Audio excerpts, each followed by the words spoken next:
Olá, estamos chegando ao fim de mais um ano, segundo ano de pandemia, segundo ano de um tempo que modificou a vida de todos em todo o planeta.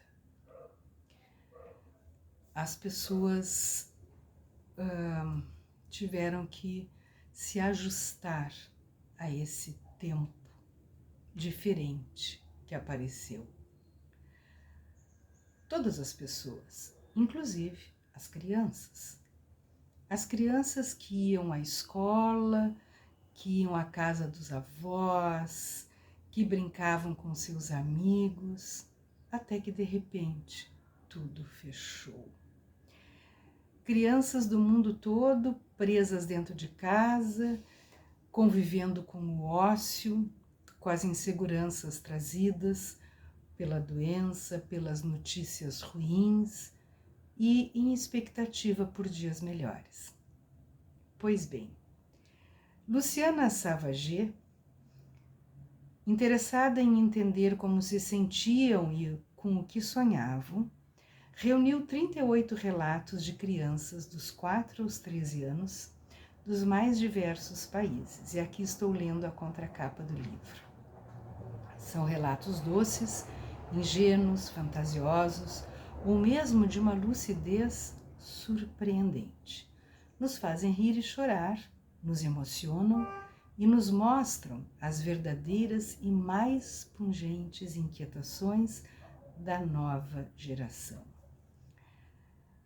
É isto que nós encontramos neste livro. Minhas histórias são suas histórias. O que sentimos com o isolamento, da autoria de Luciana Savage, da editora HarperCollins, publicado este ano de 2021. O livro chegou para mim ontem, dia 27, e tão logo chegou, eu o devorei. Primeiro vamos falar da apresentação do livro. Olhem que maravilha! Nós temos a capa, nós abrimos e encontramos isto, que é a mesma coisa que encontramos aqui. As ilustrações são feitas por Olga Cuellar, colombiana, formada em psicopedagogia, trabalhando como ilustradora desde os anos 1980. Essas ilustrações são também de uma beleza que emociona. Vejam, abri aqui a esmo, nós temos aqui o nome da criança, a idade, de onde ela é, uma breve informação sobre a sua vida e o seu pensamento sobre esse tempo que estamos vivendo. Todos os relatos aparecem assim. Aqui nós temos o Valdemar, a idade, de onde é, uma breve informação sobre a sua vida e o relato dele sobre este tempo, sempre com as ilustrações belíssimas da ilustradora Olga Cuellar. São ilustrações em preto, branco, cinza, porque é assim a cor do tempo que nós estamos vivendo.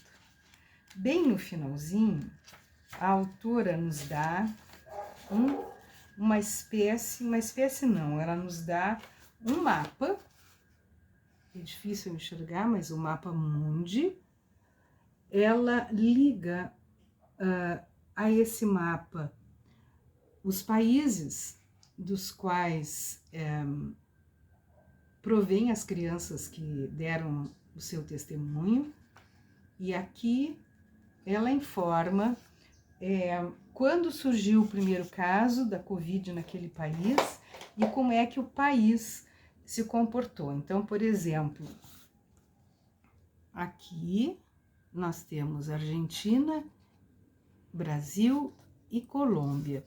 Então, Argentina, primeiro caso, 3 de março de 2020. apesar de implementar a quarentena e fechar as fronteiras no início de 2021, uma nova onda de infecções fez da Argentina o segundo país mais afetado da América do Sul. Brasil, primeiro caso, 26 de fevereiro de 2020. Apesar da vacinação iniciada em janeiro de 2021, em março o país ainda registrava recordes de infecções, sendo o segundo país do mundo com mais mortes causadas pela doença. Suécia, primeiro caso 31 de janeiro de 2020. O país não fez isolamento e contou com a responsabilidade da população para controlar o vírus. Em 2020, a taxa de infectados foi a maior entre todos os países. E antes de nós chegarmos nesse mapa, entre o último relato das crianças e o mapa, nós temos esta página, onde está presente justamente a personagem que proporcionou tudo isso, o coronavírus. Este coronavírus também aparece no início do livro, antes de iniciarem os relatos.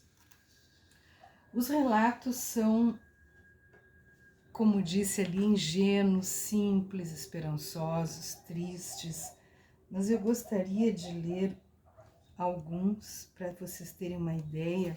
Na página 70, nós temos o Danilo. O Danilo tem 9 anos, mora em Ra'anana, Israel, e fez esse relato em 17 de maio de 2020. Danilo se sentiu muito angustiado com as regras do isolamento social em Israel que o impediram de encontrar os amigos. Fala do Danilo. Estou triste e assustado.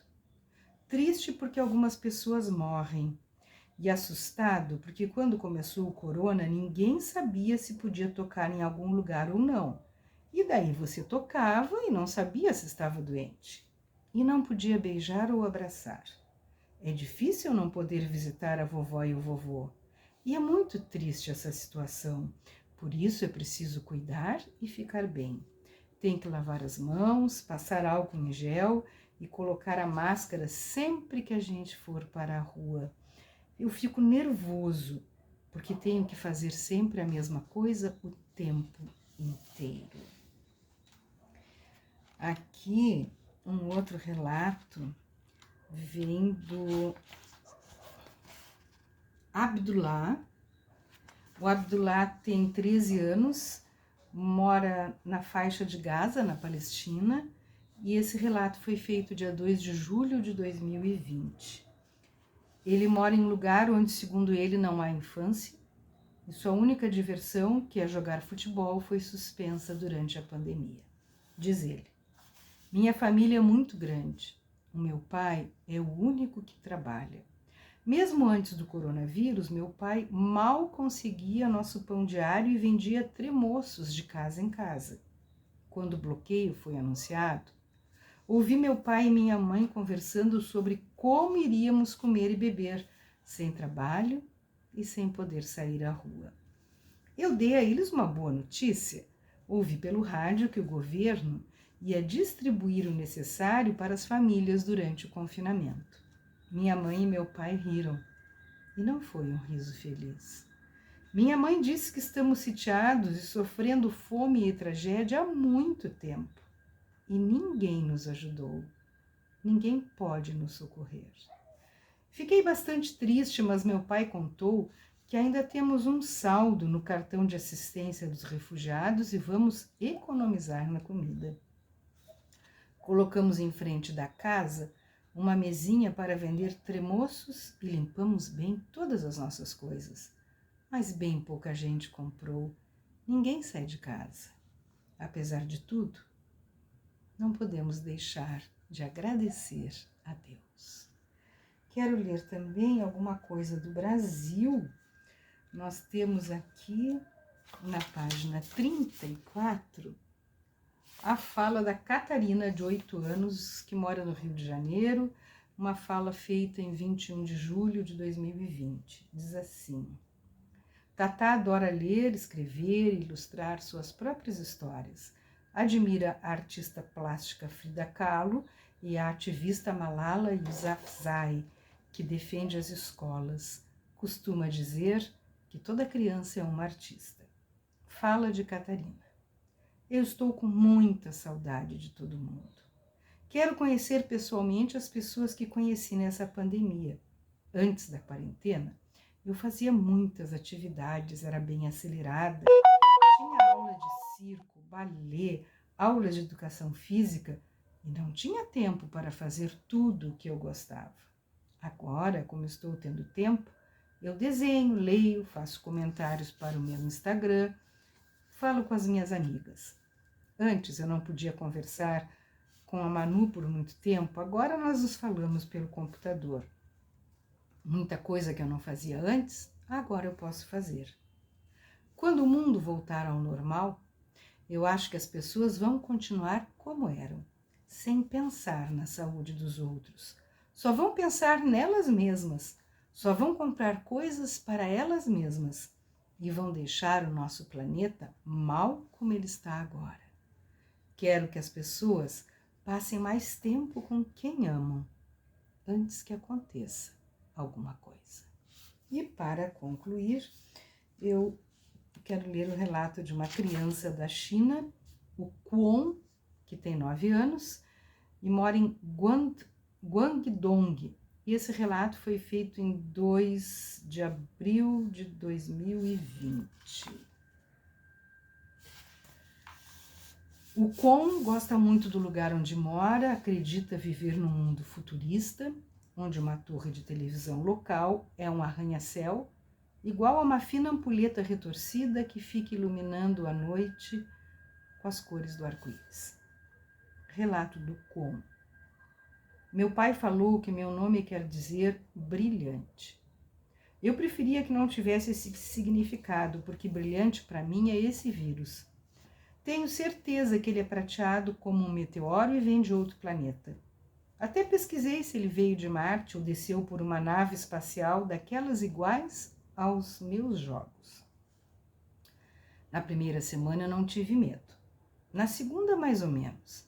E na terceira, não consegui respirar, achando que esse bicho ia entrar pelo nariz para dentro de mim. Minha mãe colocou um pano na porta para que nada entrasse pela brecha. Meu pai recebeu ordens de não sair de casa. Um dia eu fiquei imóvel na cama, imaginando que se eu me mexesse, o vírus ia descobrir onde eu estava. Fiquei com muito medo. Minha professora me acalmou. Agora parece que esse bicho cansou do meu país e está visitando outros lugares.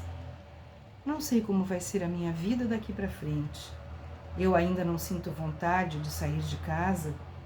E o avô do Shang, meu amigo, foi para o hospital e nunca mais voltou.